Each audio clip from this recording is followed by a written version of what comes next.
Good morning, good afternoon, good evening, good night, depending on where you are in this world. God bless you. This is Gloria White coming to you from Utah, USA. Today we're going to be in the book of Jeremiah in the Old Testament, in the King James Version of the Holy Bible, and we are in chapter 10.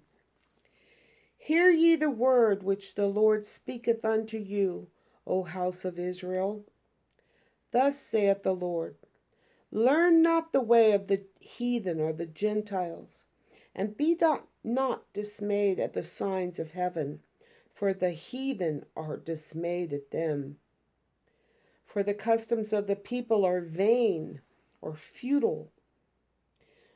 For one cutteth a tree out of the forest, the work of the hands of the workmen with an axe.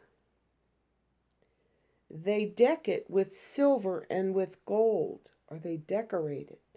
They fasten it with nails and with hammers, that it move not. Now, what is he talking about here? Remember the stalks, where they cut down a tree, and they take part of the tree, the log, and they decorate it and carve it into an idol? Well, here they're decorating it with silver and gold. They've cut it out of the forest.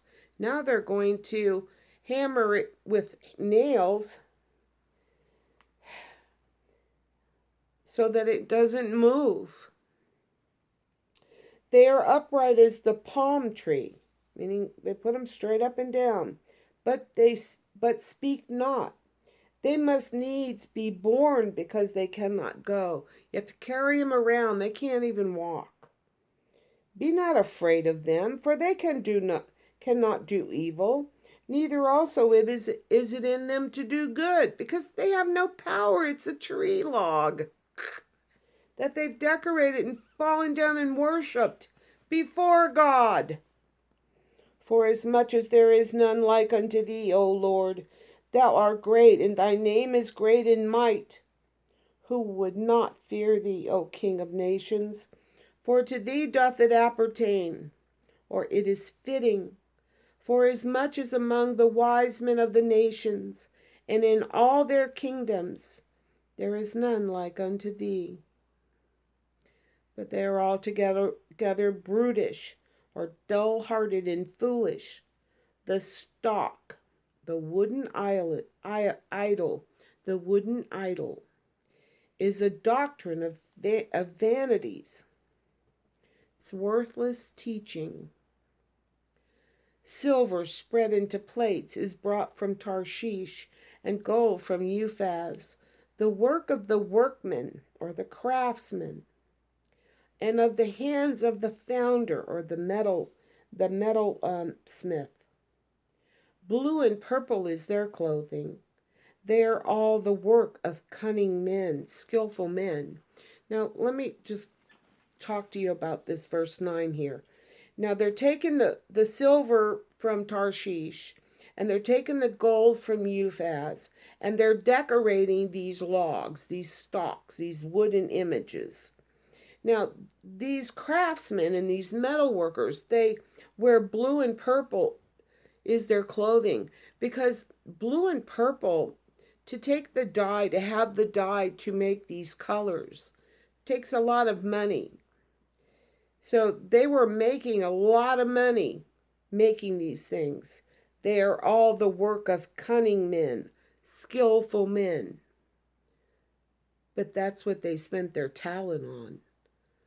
They spent their time and their talent making money, because they're clothed in blue and purple, making these wooden idols decorated with all the silver and gold, with all the knowledge they have of working with these metals. But the Lord is the true God. He is the living God, an everlasting King. At his wrath the earth shall tremble, and the nations shall not be able to abide his indignation. This is another warning about false idols. You can set up something you bought from the store and put it before God, and it would be an idol. Thus shall ye say unto them, the gods, lowercase g, that have not made the heavens and the earth, even they shall perish from the earth and from under these heavens. Store up your treasures in heaven where they do not rust nor become corrupt or eaten of a moth. He hath made the earth by his power. He hath established the world by his wisdom, and hath stretched out the heavens by his discretion. When he uttereth his voice, there is a multitude of waters in the heavens, and he causeth the vapors to ascend from the ends of the earth. He maketh lightnings with rain, and bringeth forth the wind out of his treasures. Every man is brutish or dull-hearted in his knowledge. Every founder or metalsmith is shamed or confounded by the graven image. For his molten image is falsehood, and there is no breath in them. They are vanity or futile, and the work of errors. In the time of their visitation or punishment, they shall perish.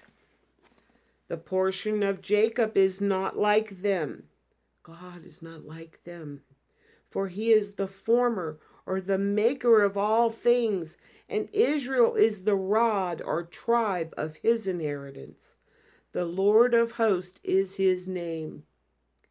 Gather up thy wares out of the land, O inhabitant of the fortress, or under siege.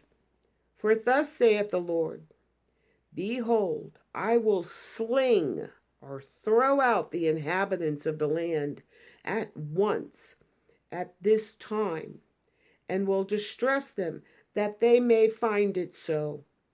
They're going to know they're being distressed. Woe is me for my hurt. My wound is grievous. But I said, truly, this is a grief, and I must bear it. This is the Lord speaking. My tabernacle is spoiled, plundered, and all my cords are broken. My children are gone forth of me, and they are not. There is none to stretch forth my tent any more, and to set up my curtains. The tabernacle that he instructed Moses to make, the tent, they're not putting it up anymore. For the pastors have become brutish, and have not sought the Lord. Therefore they shall not prosper, and all their flocks shall be scattered. Behold, the noise of the bruit, or the report is come, and a great commotion out of the north country, to make the cities of Judah desolate, and a den of dragons or jackals. O Lord, I know that the way of man is not in himself. It is not in man to walk that walketh to direct his steps. O Lord, correct me, but with judgment or justice, not in thine anger, lest thou bring me to nothing. Pour out thou fury upon the heathen or the Gentiles that know thee not, and upon the families that call not on thy name. For they have eaten up Jacob, and devoured him, and consumed him, and made his habitation desolate. It's Jeremiah saying, it's not us, don't take it out on us, it's them.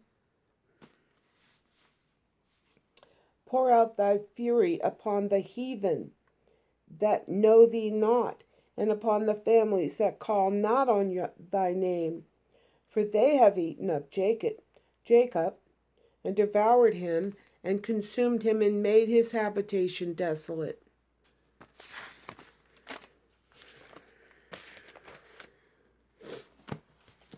The Lord is pretty clear. Don't put anything between him and you. Graven images are things that you make with your hands to worship. That doesn't mean painting a picture of a bird. That doesn't mean having flowers in your house. that doesn't mean that at all. It means that you worship it.